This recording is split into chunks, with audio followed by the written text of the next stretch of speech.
महिलाओं को मोटे अनाज के फायदे बताए। वृत्त मुगला आंगनवाड़ी केंद्र सुल्तानपुर 2 में पोषण पखवाड़ा मनाया गया। इसकी अध्यक्षता वृत्त पर्यवेक्षिका सीमा कुड़ियाल ने की। कार्यक्रम में मोटे अनाज जैसे बाजरा, कोदला, रागी, चौलाई, जौ, मक्की और गेहूं जैसी चीजों की प्रदर्शनी लगाई गई। सर्कल सुपरवाइजर सीमा कुड़ियाल ने महिलाओं को मोटे अनाज के फायदों के बारे में बताया। रोजाना हिमाचल के लिए चंबा से AM नाथ की रिपोर्ट।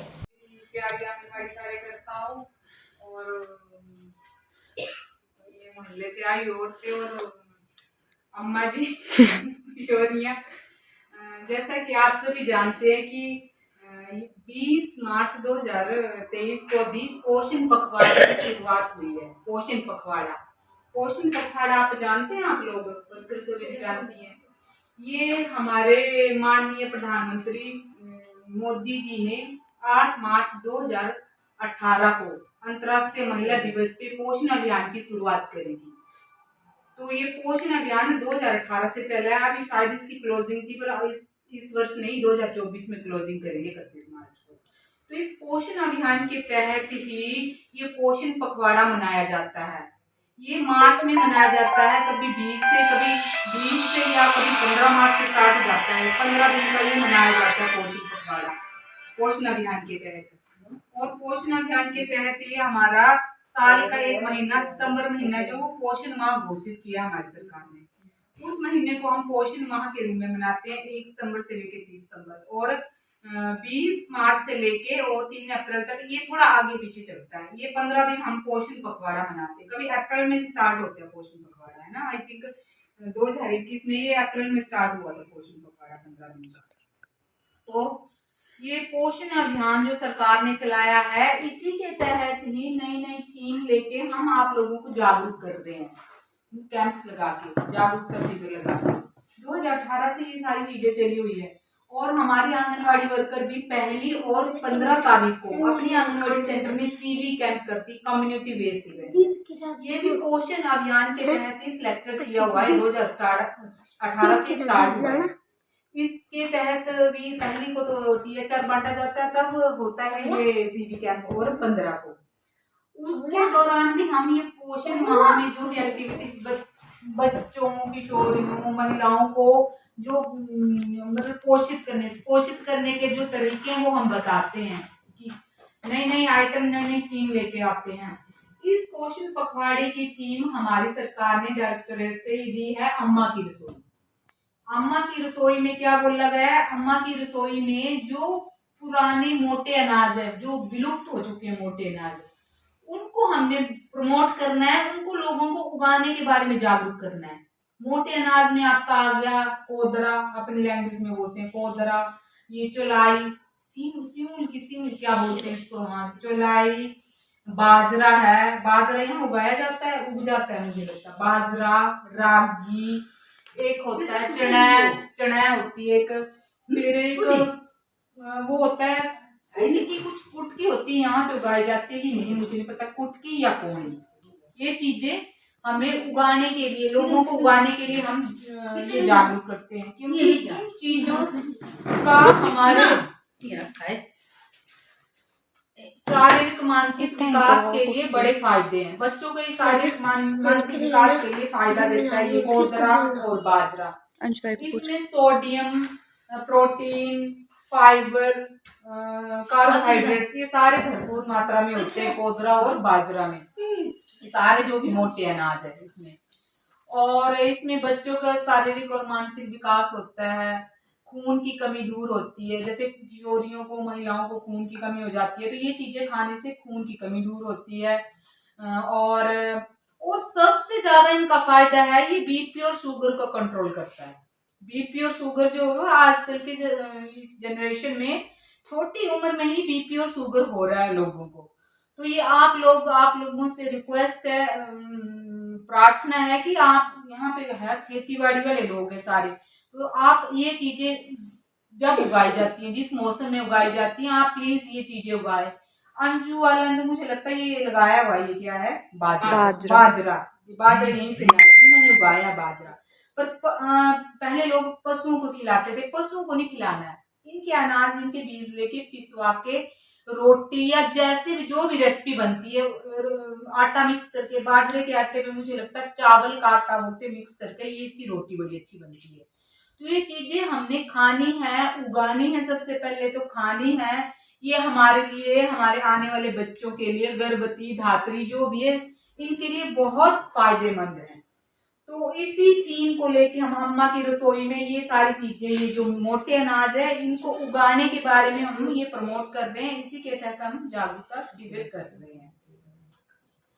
तो इस पोषण पखवाड़े की मेन थीम तो ये है, पर ये पोषण अभियान चला है 2018 से, 8 मार्च 2018 से, अंतर्राष्ट्रीय महिला दिवस से। इस पोषण अभियान के मेन 5 बिंदुओं पर ये केंद्रित था जब ये स्टार्ट किया गया था। इसमें पहले सुनहरे 1000 दिन, इसका मेन केंद्र बिंदु था। दूसरा अनीमिया की रोकथाम, तीसरा था डायरिया, और स्वच्छता और साफ सफाई चौथा, और पौष्टिक आहार पांचवा। आगे पीछे कर दिए मैंने। 5 मेन बिंदुओं पर फोकस किया गया था। इन बिंदुओं पे ही हम आगे ब्रीफ एक एक पॉइंट निकाल के, एक एक थीम निकाल के हर वर्ष ये मना रहे हैं। पोषण पखवाड़ा, सीबी, पोषण माह। एक साल में 3 चीजें होती है हर मंथ। तो सीबी कम्युनिटी बेस्ड इवेंट होता है, और मार्च महीने में 15 दिन का पोषण पखवाड़ा, और साल के सितंबर महीने में 1 महीने के लिए पोषण माह घोषित किया गया है। तो पहले सुनहरे 1000 दिन, अब औरतें है नहीं। पहले सुनहरे 1000 दिन क्या होते हैं? ये गर्भावस्था से लेके जब बच्चा पैदा होता है 2 साल का पूरे होने पर जो टाइम पीरियड है, इसको पहले सुनहरे 1000 दिन बोला जाता है। जब लेडी प्रेग्नेंट होती है, लास्ट मेंसेस पीरियड, उस दिन से स्टार्ट करेंगे, और 9 महीने की वो प्रेगनेंसी, उसके बाद वो डिलीवरी होके और बच्चा वो 2 साल का कंप्लीट हो जाता है। ये जो टाइम पीरियड है, इसको सरकार ने, हमारे भारत सरकार ने पहले सुनहरे 1000 दिन घोषित किया है। इन पहले सुनहरे 2 सालों में बच्चे का शारीरिक और मानसिक विकास 90% विकास होता है। और जब 2018 में सर्वे किया गया, हमारे भारत सरकार ने, जो IAS है बड़े बड़े, उसमें बैठे AC में अपने एयर कंडीशन में बैठ के सर्वे किया, तो पाया गया कि भारत में बच्चे बहुत कुपोषित हैं। वो नाटे हैं, छोटे हैं, हाइट कम है, पतले हैं, हाइट कम है, कुपोषित। 3 श्रेणियों में बांटा गया था: अंडरवेट, वेस्टिंग एंड स्टंटिंग। तो और किशोरियों और महिलाओं में खून की कमी पाई गई, बच्चे कुपोषित पाए गए। तभी हमारी सरकार ने फैसला लिया, करोड़ों का बजट इसके लिए अनाउंस किया, और 2018 में पोषण अभियान की शुरुआत की थी कि इन सारी चीजों पर हम फोकस करके भारत में ये कुपोषण को दूर भगाएंगे। क्योंकि किशोरियां भी अनीमिक है, आजकल की किशोरियां भी, क्योंकि पहले किशोरियों से शुरुआत की गई। आजकल भी एक मुख्यमंत्री बाल पोषण योजना चली हुई है, उसमें भी बच्चों का अनीमिया खून टेस्ट किया जा रहा है। किशोरियों पे मेन फोकस किया जा रहा है। किशोरियां कुपोषित होंगी तो वो आने वाले टाइम में कुपोषित बच्चे को जन्म देंगी। तो किशोरियों पे भी मेन फोकस है, गर्भवती धात्री पे और बच्चों पे। और एक पौष्टिक आहार है कि हरी पत्तेदार संतुलित आहार लेना है। अभी बाजरा प्रमोट कर लिया, मोटे अनाज हमने प्रमोट कर दिए, मोटे अनाज लेने हैं, संतुलित आहार खाना है। जैसे कल बताया CHO में, हमने वॉक करनी है, खाना खाने के बाद एकदम बेड पे नहीं बैठना है, वॉक करनी है। सुबह की सैर बड़ी जरूरी है। अपने खाने पीने का ध्यान रखना है, 3 टाइम रेगुलर खाना खाना चाहिए, पचता हुआ जितना हो सके। सुबह का खाना आपने कैसा खाना है? राजा की तरह, राजा महाराजा खाते थे ना, जैसे सारे पकवान लगा दिए, भर पेट खाना है वो सुबह का खाना। और दिन का खाना, लंच कैसा होना चाहिए? रानी की तरह। रानी खाती है ना कम, जैसे रानियां पतली होती है, थोड़ा स्लिम, तो कम, जैसे थोड़ा कम खाना है। और रात का खाना कैसा होना चाहिए? भिखारी की तरह। भिखारी कैसे खाते कि थोड़ा बहुत जो मिल गया उससे पेट गुजारा करे। मतलब रात का खाना हल्का होना चाहिए, सुबह का ब्रेकफास्ट हैवी होना चाहिए, और दिन का नॉर्मल होना चाहिए। और खाना खाने के बाद आप लोगों ने वॉक करनी है, सैर करनी है, एकदम बेड पे नहीं बैठना है। एकदम बेड पे नहीं बैठना है, सिर्फ तो टहलना है, चाहे आप बरामदे में, चाहे लेंटर है, चाहे कहीं भी आपने वो पचाना है आधा घंटा, उसको वॉक करना है, मतलब खाना खाने के बाद वॉक करनी है। और सुबह की सैर भी बड़ी जरूरी है, या तो योगा करो आप या तो सैर कर सकते हैं। खाने पीने का ध्यान रखना है, साफ सफाई का ध्यान रखना है, तभी एनीमिया को हम रोक पाएंगे, डायरिया को हम रोक पाएंगे। ये सारी गंदगी से, ये खाने पीने का जो आपका खाने पीने के जो तौर तरीके हैं वो सही नहीं है, उसी वजह से सारी बीमारियां होती हैं। तो पोषण अभियान के तहत हम इन 5 बिंदु फोकस कर रहे हैं और आज हम बाजरे को प्रमोट कर रहे हैं।